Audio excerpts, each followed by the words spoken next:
Takže čus, moje meno je Tintin a ja zdravím pri mojom dnešnom videu a dneska mám pre vás pripravený bug. Tento bug je vlastne o tom, ako si rýchlejšie docieliť pri koníkovi lepšiu náladu. Tento bug je veľmi jednoduchý, ale zároveň pochopím, keď ho nikto nebude chcieť robiť do okecávania a môžeme ísť vlastne na to. Momentálne som na svojom treťom účte menom Valentina Bibrook. Valentina je môj tretí lifetime účet. Viem, že akože podľa Star Stable pravidel by som nemala mať toľko účtov, ale keď už máte level 25 a na druhom účte už máte skoro všetko zase spravené, na Zuzane, na Susan mám už vlastne všetko, na Zuzane mi chýbajú iba druidi, Farah a odpadky a Točio a Tunák. Tunák mám kopu čo robiť a mňa to dosť baví.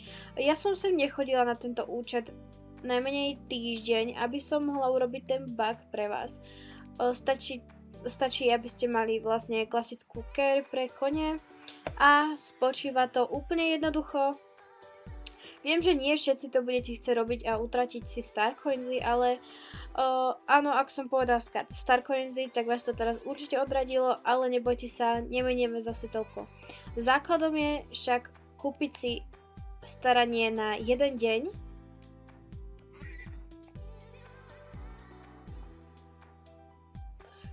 Upozorňujem kupovať si iba jednodňovky, lebo vám to vlastne postará kone na 2 dní. Dobre. Ďalším základom je pomaly krmiť koňa. A klasicky sa o neho postarať. Zatiaľ vám to bude ukazovať iba toto, ale nebojte sa, dostaneme sa k úrazu tejto veci. A teraz sme si vlastne nakrmili, ako vidíte, nič sa nestalo. Máme stále jeden bar, ale keď si na ňo sadneme a roztvoríme tu na C-čko, vidíte, už máme niekoľko barov.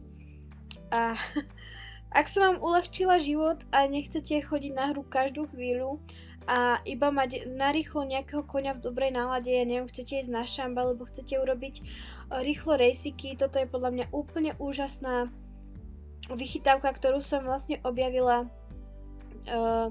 len nedávno a dúfam, že tento bug neodstrania, pretože je to podľa mňa úplne úžasný bug, ktorý zatiaľ ako vidíme funguje a ako si môžeme overiť, už ideme rýchlejšie. Náš koník cvála tak, ako keď má dobrú náladu. Samozrejme, dúfajme, že tento bug tu bude ešte dlho, pretože ako hovorím, niekedy na to účte nestíham ísť a niekedy by som proste potrebovala hneď okamžite mať koníka v dobrej nálade, aby som si mohla ísť spokojne trénovať a toto je podľa mňa úžasná vychytávka, ktorú podľa mňa si obľúbite asi všetci. Neutratíte toľko veľa Starcoins a koníka budete mať vlastne spokojného hneď. Ja len dúfam, že sa vám toto dnešné video páčilo, že som vám nejako pomohla a že som vám dala nejaký dobrý nápad na to, ako sa rýchlejšie stará o vaše koníky na Star Stable. Samozrejme pochopím, keď keď niekto nebude mať záujem používať tento bug, lebo proste je tam minenie Starcoins, síce len 7, ale pri niekoho je aj to veľa. Samozrejme ja to pochopím, ale tí, ktorí proste radi míňajú Starcoins a nemajú s tým nejaký problém, podľa mňa by ste to mohli využiť, je to pre vaše dobro a je to vaše urýchlenie, ako napríklad mať hneď v ten deň rýchlejšieho koníka, ak chcete urobiť, ja neviem, závody alebo šampionáty. Samozrejme, budem chcieť nejaké vaše bugy, ako rýchlejšie sa postará o vašeho koníka do komentárov. Ak nejaké máte, kľudne sa so mnou podelte o nápady. Ja sa s vami lúčim, užívajte života, vaša Tintin, bye!